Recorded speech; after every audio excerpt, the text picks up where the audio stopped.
Kalau yang mengganggu saya tuh satu email kemarin juga saya bilang di Om Ded sih. Itu satu email dari dokter neurologis gitu.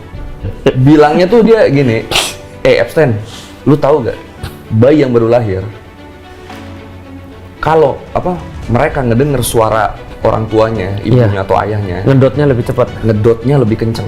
Aduh, emailnya gitu. Lu tau dong arahnya kemana? Itu sumber ini itu gila kan, bayi baru lahir. Saya mikirnya gini nih, ya kembali lagi sih. Jadi nggak semua di antara mereka tuh makan bayi, tapi ada karena mereka itu adalah orang yang benar-benar terlalu berkuasa dan bebas untuk melakukan apapun gitu. Dan mereka tuh emang udah biasa melakukan itu. Biasa tuh maksudnya ya itu bahasa paling sederhananya itu adalah mereka tuh melihat pembantaian, pembunuhan, nggak ada empati, udah biasa aja gitu. Karena yang paling karena mereka tuh ada terlalu tinggi di antara kita bersama gitu. Mereka udah kelewat kaya gitu. Benar. Jadi ketika melihat pembunuhan mereka emang kenapa gitu maksudnya? Iya, emang kenapa kan normal orang mati gitu. Sebentar. Aku potong, sorry ya. Aku jadi inget ini kan logika yang sama dalam melihat bencana Sumatera kemarin kan? Paham nggak sih maksudnya? Iya. Kalau ada orang yang mati langsung dipersentase. Kalau ada orang keracunan langsung dipersentase. Iya. Terus kemudian berapa yang kena kita provinsinya? Ya itu cuma 3 di antara 38 dan segala macam gitu kan maksudnya. Itu kan logika yang sama kan? Betul. Dan yang MBG kemarin misalkan, ini kan sekarang yang keracunannya menurun dibandingkan yang berhasil kan menurun persentase. Persentase juga yang keracunan juga.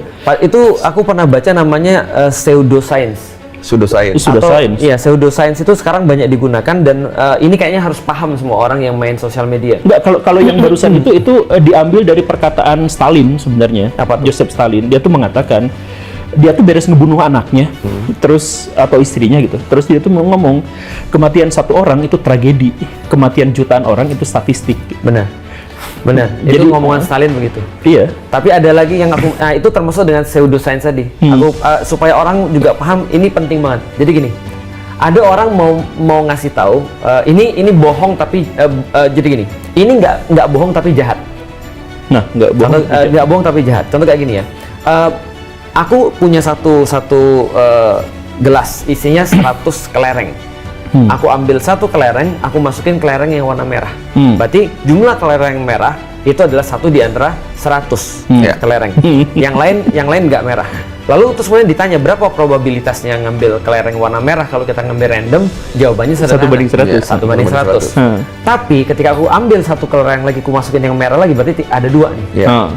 Kalau aku ngomong sekarang kelereng ini kemungkinan Anda untuk ngambil kelereng warna merah meningkat 100%. Itu aku bohong nggak? Enggak. Tapi aku jahat nggak? Jahat. Iya. Itu maksudnya. Nah itu